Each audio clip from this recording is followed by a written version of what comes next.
باشین خوشیه دگل دوستان میوان ما دهوکیه کاک آزاد عبدالرحمن دهوکیه. بله آزاد عبدالرحمن حسین دبکو هر کس وی ناس نکن لی کسی که نابینه مخابن نابینه لی خوندوان ماستره حساب بکن شخورت سری خدا نابینه لی خوندکار ماستره ماستر چید که نتنیف حیشت پرتوکین ویانه صاف وی نابینه لی بیره وی گلک روشنه دنیا دبینه اوه خوده اوه جبو کرده تها حسینک جبو خوی ثاني نعرف هين ما تش نقوتنا بچند زمانان زانه حساب بکن فرنسية ألمانيا عربية بيجي زماني كردي چهار پنج زمانان زانه آلمانی جید زانه آزاد نتنعرف چتکه موزیک جنجی يعني كومبلنت تالنت بله كومبلنت يعني فرا بهره فرا بهره بسري خويا يعني سپاس بو خوا همو اوانه که يعني قدر و سروشت و کاتێکە خوا ئەندامێکی جەستەت لێ وەردەگرێتەوە قەرەبوو دەکاتەوە بە کۆمەڵە بەهرەی تر هەمیشە ئەوانەی کە نابیستن مێشکیان توانایەکی تری هەیە ئەوانەی کە توانای بینینیان نییە توانای هزریان بەهێزە ئەوە کاگازات یەک ژوانە لە دەهۆک ڕاستەوخۆ لەگەڵ ئێمەیە سڵاو و ڕێزمان بۆت هەیە کاک ئازاد تەمەند درێژبی ڕۆژەکەمانت جوان کرد کە لەگەڵمانای ڕۆژامە هەوە جوانە و ئەس سوپاسی هەوت کەم و ئەس سوپاسی هەوت کەم هەوە ئەف پێشێکی ئاجاندایە سەر من و هەوە ئەس دایمە نیاسین و ئەس منەداێ هەوەمە دامن أميز بيبلم باني باش موغن روج باش صباح الخير وبنجورنو لەبەرەی هەموو ئەو زمانانە دەزانیت یا ich antworte dir bei diesem Sprache Bonjour, Guten Morgen, Sabah al-Khair, Rojbash. Und wie Azad, wie hast du diese Sprache gelernt? Wie hast du Deutsch gelernt? Ja, ich bin hämophilisch, ich bin krank. Manchmal ich kann nicht nach Schule gehen oder nach College. Zu Hause ich besitze mit diesem Talenten. Okay. Hast du zu Hause Deutsch gelernt? Ja, nicht so viel, aber auch ich bin nach Deutschland gegangen. Dort auch gelernt. Ja. Ich muss übersetzen. Wir müssen kurz übersetzen. Wir haben ترجمة بكن نبو. وقتی که انترپریتین ترجمه بكن. سيمultan ترجمة بكن. Azad Ob wollen Sie ich übersetze? Okay, perfekt. Perfekt, bitte. Ja, Dilbekhin. بيجا كرمك. جرانجرا ترجمة بكن. Wann wollen Sie ich übersetze? Ja. Jetzt gerade. Jetzt gerade. Ich sage ich übersetze. Okay. Okay, dann machen Sie. Ja, ترجمة بكن. هندجارة أس نشم چما دوام خود مدرسه بد چه کلیه بد جبر أس هيموفيليا ما يعني بربوني خوين زكماكي جبر في إيش أس بهيفت مال مجي خوب تشتي مفيد و تشتي بهادار و تشتي مفهم خوب و مجيل كر إيك شواجي زمان بون مامۆستا ماشەڵات لێبێ ئەو هەموو زمانە چۆن فێربووی شێوازی بەکارهێنانەکان شێوازی گەشت و گەڕانەکانت بەناو فەرهەنگ و شتەکانە زیاتر پشت بە هێزی بیستنت دەبیستی یا ئەو ڕێگایی پیتە زبرای و بەرجەستەکانیش بەکاردێنیت کاک رنج ئەس بەهرا پتر وان زمانە فێر بووم بجهدانا كاسيتا من بخو شورت ويف موجة القصيرة يا شابولي كورت من راديوي بكارت إنا بشكل جالك كاريجر ومسر كاسيتا أودي تكر تومار تكر پشتی هنگی است هاتم من خواند وکی بی بی سی انگلیش بای رادیو وایس اوف امریکا وکی اودی ازگی دوچلاند وکی مونتی کارلو فرانسا الدولية اس بجمة صدا حشتي اش فيربونا زمانت من يتكو من سيلف educated المالكري بريكا كاسيت ابو ونوكاجي نيزيكي بيجا 3000 كاسيت توماركري من تهين يد زمانه انا بقول كاك ازاد من حسكر فيجي ببرسم بزانبم زحمتي تدكشيني تشنا يعني الموسيقى دخي زمانات زاني ماستر دكي دخويني يعني نهندك ها تشتكي ما زنت دكي زحمتي تدبيني تشنا چه آستنگ زحمتی تیل پیشیاته بسیارا تا کانت البخین گلکا جه خدایا اس وقتی از الگل حوالت خول کولیجه هشتا هند اف انترنتا واي فاي و فيسبوك نبون من حوال هبون هاري متكرن بو خاندنه اوه چاواج دست بدد و خوب شولت مازن وکت دویتن بخینتن هنگی از تقریبا نتمام محتل بس پشتی من خوب خاندنا ماستری وکری يعني كوسبا هرا جرينجت كافتا ريكا من چیه او کسنینه او هاری مبکت نویسینه و خاندنه بو نمونه از الماستر ضرر المبو يعني حوالت منو که نام خود نویسین رساله خو از رینشتیمه بدو ماده از ماما يعني دواكاتي بوشي شش وكولين شش بحث شما طلب كرن نا كلية اك بو مبرهف كر هاري مبن وسط نعمل مال اك هابو بتشيكت مزاروكن نلوي درجينا اینا مکرنا سمینار او وکولین مکرنا سمینار کو دبدنگی بیجم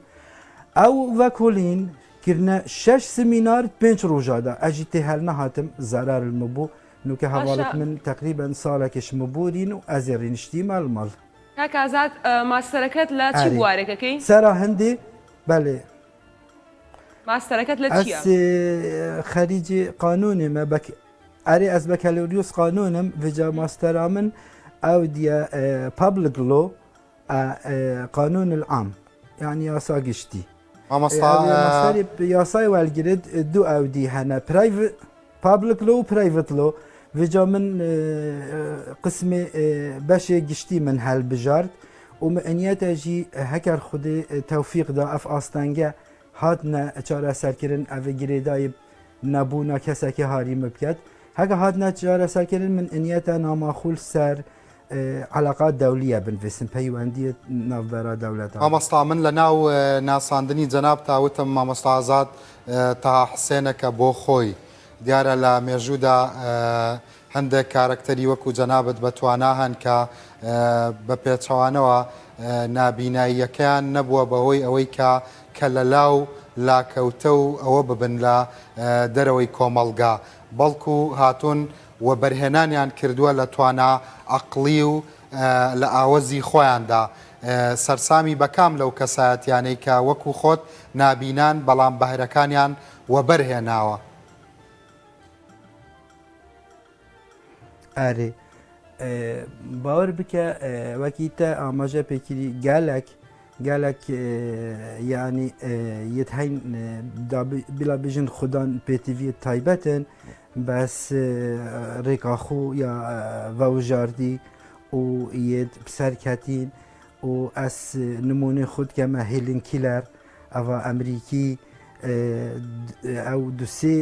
ئاستەنگێک هەبوون دیتن بوو و گوه بو و آخفتن بو شیاب گهتا پلت بلند از وید دانم وی بواری داشت مهمی زیرکتر تا بحثی طه حسینی کرد ما مستایی که بسیارمو کرد گوتم تو ده نام خو سر چه نویسی یعنی چه مواصفات مگوتی از ده نامه که هل بجرم یا آسان بود گوتی بو چی مگوتی چونکو کسنی نهاری مپید گوتی مالا طه حسینی دنیا هجاند مگوتی وقتی چویا سوربون رأسا كلية إقدا قلت أفاد بتخينة سوزان ومالجالو بخزاناوي جي مقلت إنه كأس مسار خوباد أبو تشابي وراسنا مقلت أسوسا بار خدام أسوسا بار خدام كسنين هاري مبكات بو نفسينه و بو خاندنه ياك ازت بو مثلا بو يذكر الشيء ويذكر الشيء بالشيء وكي عرب جن يذكر الشيء بالشيء من فيا في تشتي بيجم تشنكو او بسيارة دل بخيني بو نوكا من راستي من وكيد بجن ازما قارئية هاي من قيرانا ويكسي هاي افي جافت خوبو مبكار بينت ياك ازت تزاني تش تبيرا من يعني تش مراق دكم مثلا تنابيني نها تج زكماكي دا نابيني نه يعني تشي بوي نابيني نا كاك دل بخين اس هاتما دنياي من ايش قال خو اينا هيموفيليا بشرف بروبلم خويني زكماكي بيجا تماني نادي خازي هشنا صالية از القناغسية ابتدائية بوم از القناغسية ابتدائية بوم وشافت من مامستا استا او دي مناني من حز من زاني رنج من چه مراكر آزاد كاك آزاد تحز دكين ها چه ببيني هاري كاك دنا حز دكي چه ببيني بسيارة كر يعني او خو وكيد بجن ايش هاري مروف من نخص بپرسم من نخص بپرسم ليه دلي مخص بيجا تدخوزين ها چه ببيني هاري وكيد بجن you touched my heart تا خو تلا خودانا سر برینم من دوید از دیمان کردستان سرشت کردستانی جان ببینم و مدویتن راستی از زاروکت خوب بینم الگل خیزان خو من ندیتینه ببورينا قصير ببورينا من نخوص دي برسي بكم مزانبو برسك ايش تي هيا براستي لي دلي مخوص دي برسي بكم من نخوص دي برسي بكم ببورينا بلا نه درسته کاک دل برین یعنی کاک دل بخینگلک بسیارت جه خدایا و از دهش تا شروع وکم از وقتی الجهه کی به دف منی دیار بتنو که از جورا خوبه از زانم ویرخی کمانه ویرخی کتابن پشتم کتابن از دخواست ناکم یعنی هزر ناکم از نابینم بس وقتی اتشما جهه کی یه وقتی بجنی غریب یه نمألوف از حس کم ببینم از بسیاره حوالا جیت کم بجمه چل رخی راسته یا رخی چل پشت ما برسینگی ما بس پشتی من او دی مخیزان پیدا کری یعنی بو من شوقک بو من وکید بجن عملک چید بید کو مدویتن از خیزان خوب بینم و مدویتن جی به گمان و به مبالغه از حس کم از وی تمنی دیمانی چیاید کردستانی ید بلند ببینم ید بلند خطك البلند وماذا كم للاي خواهد شتك زحمت نيا للاي بزيشكيش كم شت استما هي دارم رجل الرجان تاوا كانت قش ببنوا بلام دلنيان بوب توبه بير الروش نكت كرد الله بتاوي دل توبه تاوي دل وهزري خوت لو انا دنيا زور لا ايما جوان تر ببيني ك خدان تشافين مامۆستا شتێک دەخوازم ji te re bipirsim çi dexwazî li bêjî te şaredariya dihok û hemî Kurdistanê ya parêzgehên Kurdistanê heta wan trafîk û wan rêgewbanên ke hene hesab ji bo kesanî wekî te bikin te dizanî li Ewropayê li trafîk cihên taybet ji bo nabîna hene جه تایبەت ji bo xudan pêdawîstî taybet hene heta li qanûnê hatiye ferskirin hesabkirin ji bo xudan pêdawîstî erê du têbînî kak renc ez her yê ji xudê mezin yê pir hîvî me rojek înşela diêt yani min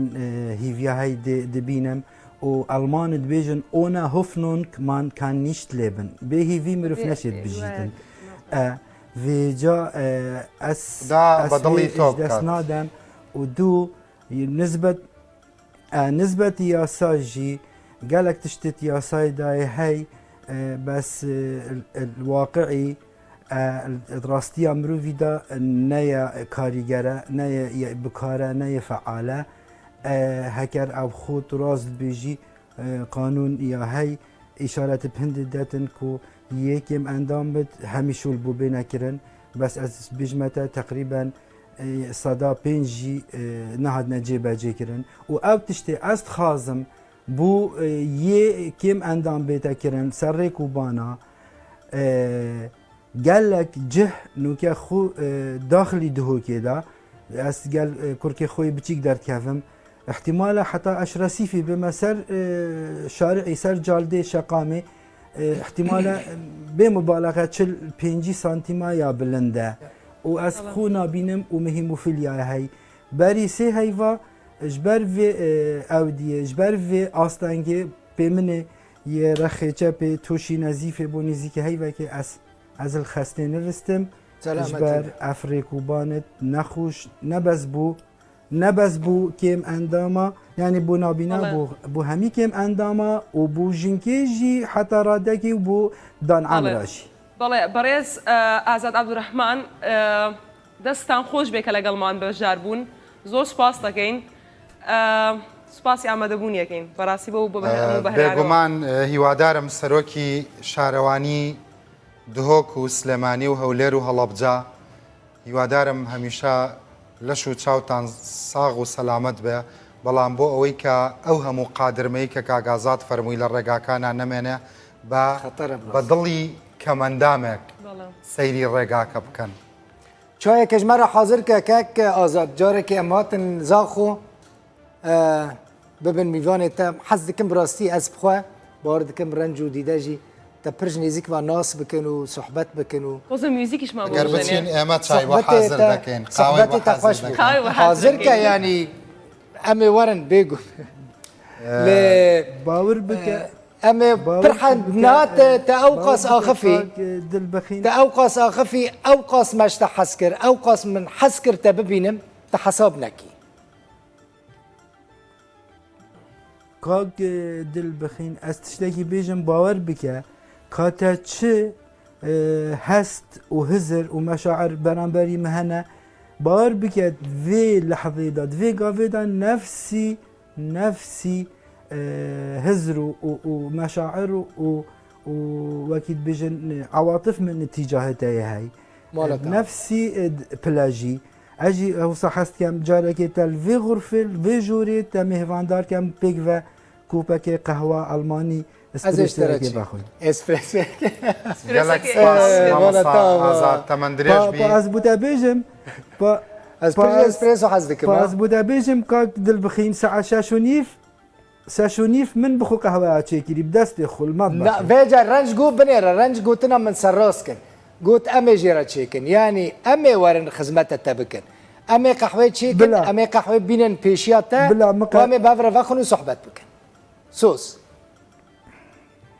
بلا مقابلة بس من بو يعني يذكر الشيء بشيء سبيدي ساعة 6:30 مكركي خوراكر بو مدرسة ومو بخو قهوة المطبخ تشيكر بس أو فلاكسي كهربائي تمن درێژ بی کاک ئازادیان زۆر خۆشحاڵ بووین ڕۆژێکی خۆشت هەبێ چاوی منداڵەکانت ماچ دەکەم سڵاو ڕێزمێ بۆ هەموو خانەوادەکەت